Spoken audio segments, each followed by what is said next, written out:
Hello guys, today we're gonna make some water.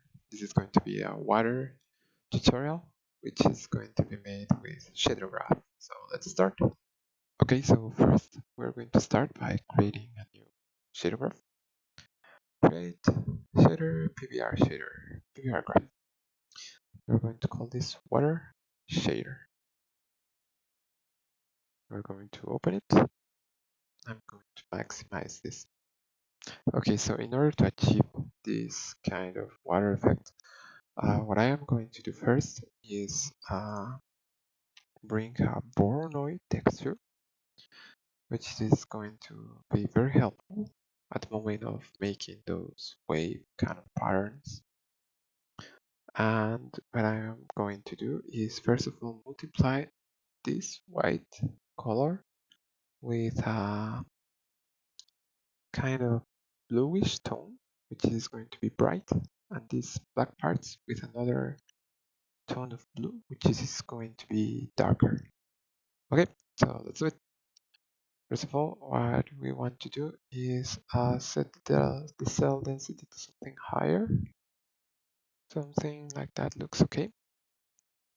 And I want to be able to control these kind of lines that are in between these dots. So in order to do that, we're going to use a power node. And with this power node, we're going to be able to control how much we want those dots, or how big we want the dots to be. Great.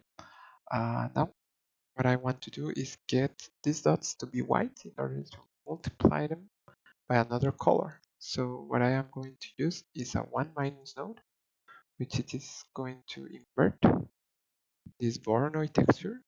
Great. And now with these two nodes, what I am going to do is bring two colors. This color and this other color. Great. I am going to multiply the first color, which is going to have the brighter blue. Multiply node. And now as you can see, everything is black because everything that is multiplied with these white parts, this is going to be of the color that we are plugging in. So we're going to change this to white to something blue. And it is going to be very, very bright. I think that looks okay. Now for this one, we're going to multiply it as well. Multiply. Great. Now I want to make this a darker blue.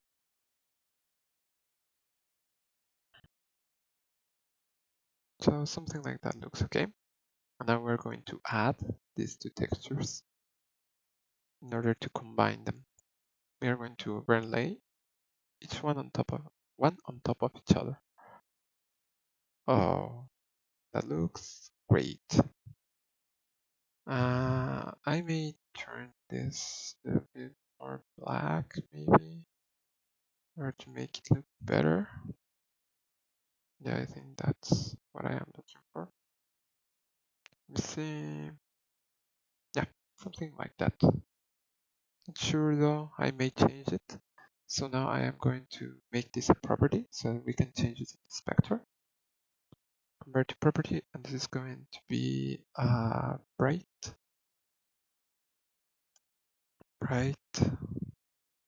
color. And this other is going to be a property as well. Convert to property, and this is going to be darker color, not dark color. Great. Now I am going to close this so that we can have more space to work. And I'm going to close this as well. And now I am going to connect this straight up into the albedo to see how it looks in here right now. Okay, it's looking nice. I like the look of it. And now I am going to change this to a quad so that it looks more like water. And now I want to duplicate this texture, this setup that I have made so far, because I want to create this water effect by multiplying the same texture but in a different direction, and you will see what I mean in a second. So first of all, I am going to make this water move on the X and Y axis on the negative side. So in order to do that, we're going to need a tiling, an offset. We're going to plug this into the UVs. Great. And now we will be able to control with the offset the X and Y values of the texture, as you can see. Great. Now that we have that in place, I am going to use a time node in order to move it, as well as a divide node, so that the effect is very subtle and not abrupt. I'm going to put this into the albedo. Come on, load. Great. I am going to increase this to something like minus 15. No. Minus 15. Great. And now I am going to do the same with this texture. So I am going to grab this and this by pressing left click on one and then control right click on the other, left click on the other, sorry, control D to duplicate. And this one is going to be 25 on the positive axis. Straight into the UVs, and we cannot see it yet because it's not in the main preview. And besides from that, the texture doesn't look right. So let's see why that is happening right now. Okay, the border. Oh, okay, so we forgot about something. And it is the tiling and offset of this texture. Sorry. Great. Now I am going to put this into the offset. And now we have that wave pattern. Great. I'm going to put this aside. Great. And now I want to combine these two. And I am going to do that by adding both again. This one in here and this one in here. Great. I'm going to plug this into the albedo. And we have that water effect. I like it a lot. Great. And now, with some normal maps, we are going to create that kind of deep water effect on some parts. I just want to have that effect on these parts that are black. And in order to do that, we're going to use the same Voronoi texture. Maybe the power texture. Yeah, the power texture. We're going to use the power texture. And in order to create normal maps out of this, I am going to use the normal from height. I am going to use the power on this side. But before we do that, I'm going to put this aside so you can see more clear what I am doing. Great. Now, as I told you, I'm going to use the power node of each of these Voronoi textures to have a normal map. Normal from height. Great. I'm going to plug this one in, and we are going to need another. Normal. Oh, I could have duplicated the other, but never mind. From height, and we are going to use the other normal. The other power, sorry. We're going to plug this right here. Now, in order to control the strength of these normal maps, I am going to use a normal strength. I am going to plug this one in here. I want this to be, yeah, very, very strong. And the other normal strength as well. We're going to set this to 2.5. And this one as well, 2.5. And now I am going to use an add node to to add both normals in here and in here. And I'm going to plug this straight into the normal. Come on, load. Yeah. And as you can see, the reflection has changed a lot thanks to that. I am going to increase the smoothness to 1. And you will see that it's very reflective now, the material, as you can see here at the edges. Great. I think that we are getting what we're looking for. Oh, you see it? It looks like water. Great. Okay, so now I am going to click on this little gear right here, and I am going to change the surface plate to transparent, because as we all know, water is transparent. And I'm going to set the alpha to something like 0.8, something very subtle.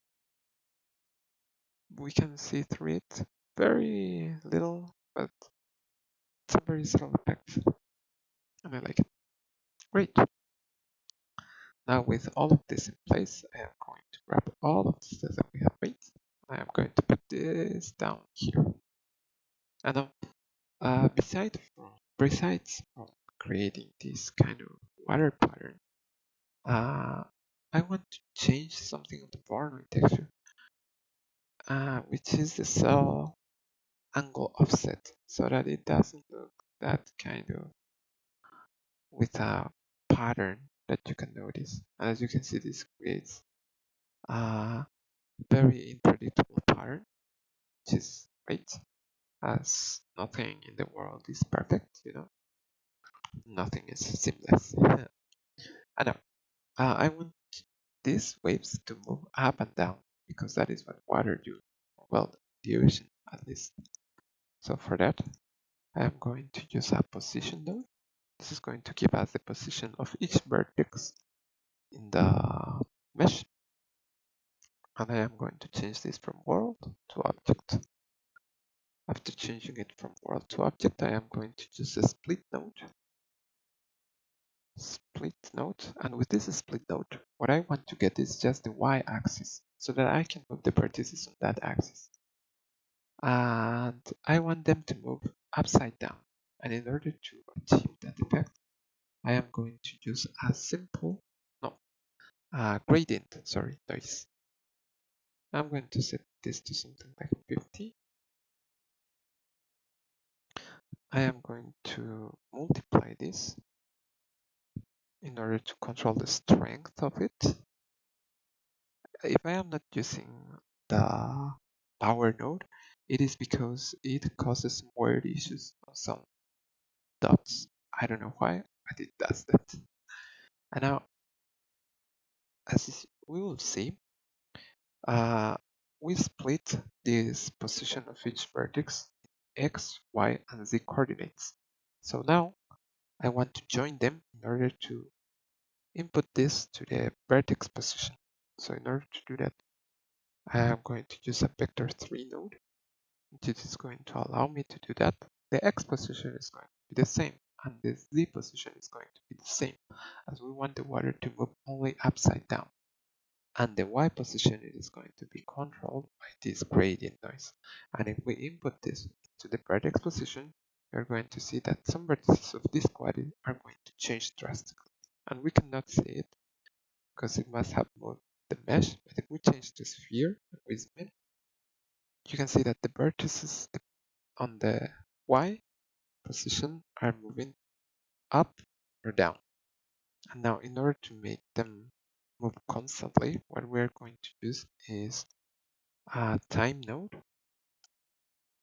And with this time node, I want to divide it again, because it is going to be a very subtle effect, as I don't want my water to move in an abrupt manner. And we are going to plug this time into the A channel, and we are going to put this into a tiling and offset, which is going to control the offset of our gradient. I am going to input this into the UVs, and as you can see, this will start to move in 3, 2, 1, too low. Oh, It is not moving. Oh, I know why. It is because I haven't connected the divide node into the offset. But now it is start. 3, 2, 1, it's loading. Oh, that's what I am looking for. And it's kind of very abrupt. So I am going to increase this to something like 150 maybe. Yeah, that's looking nice. And I don't want it to be that high. So I am going to decrease this to something like 0.1 maybe. Yeah, that's looking kind of nice. Now I am going to save this, minimize this, and what I am going to do first is create a material out of that shader that we have just created. Create material. This is going to be the water material, and it is going to be controlled by the water shader. Great. I am going to add a plane. Yeah, that's looking nice. And what I am going to do now is to assign this water material that we have just created. It looks kind of big and I don't like it. So I am going to go back to the shader, maximize it so that you can see it. And in order to control the tiling of this, we're going to use the tiling and offset node that we just added. And I think I am going to use the same property for both. So I am going to create a vector one node, which it is going to be plugged in straight into the tiling of the Voronoi texture, both Voronoi textures that we are using. And it's going to be awful now. So let's just wait. If I change this to 1, yeah. And now I want to make this a property in order to control it through the inspector. Come on. Yes, my potato computer is working. And I am going to call this water tiling. Great. I am going to minimize this. And now in here in the inspector, I'm going to this a bit. Yeah, there. Now in the inspector, if we go into the water material, oh, I didn't save the shader. Save it. No, it's going to work. Yeah. I'm going to change this to something like 10. Yeah, which is looking much more like water.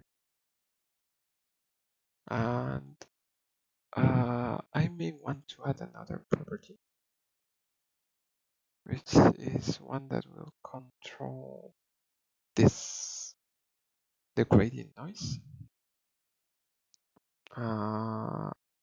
This multiply node, which is helping us to control the power of the gradient noise. I want to control it with a vector 1 node, which is going to be 0.1 for now. I'm going to put this into the multiply node.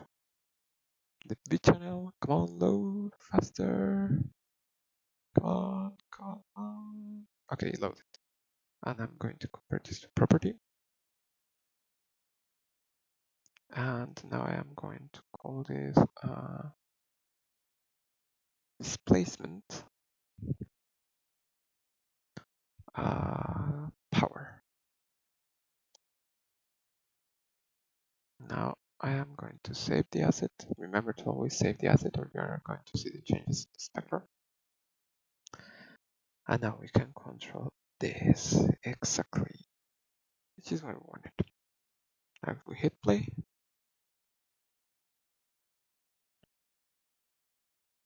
we can see that it is behaving like water, but it's kind of moving in very, very long spaces. So in order to control that, we are going to do an additional step, which is going to be go to the window, the package manager, You can go up to this search bar. I already looked for it, but it was going to be inside Unity registry. That is where I am. And you're going to look for ProBuilder, which is a plugin that helps us to alter some meshes, adding vertices, faces, stuff that has to do with 3D modeling. And you're going to put here install. I already installed it, so I don't have the button, but if you install it, you'll have it. And as soon as you install it, you're going to go to to Tools, ProBuilder window. And it is going to appear like this on a separate window. You can grab it and put it wherever you want because it is going to be very helpful. Not right here, I want it to be right here. Great. And now you're going to select your plane here on the hierarchy, and you're going to click on this ProBuilderize button. And then ProBuilderize. This is going to let us modify this mesh with this ProBuilder add-on. And in order to have more vertices, as you can see, we have very few. To be a plane, it's very few. We are going to click on Subdivide Object. And we are going to subdivide it one more time, and now it is starting to look like water. Hit play, we can see those waves going up and down. So I hope you enjoyed the tutorial, and that's it. See you in the next time. Give it a like and share it if you like it. Bye.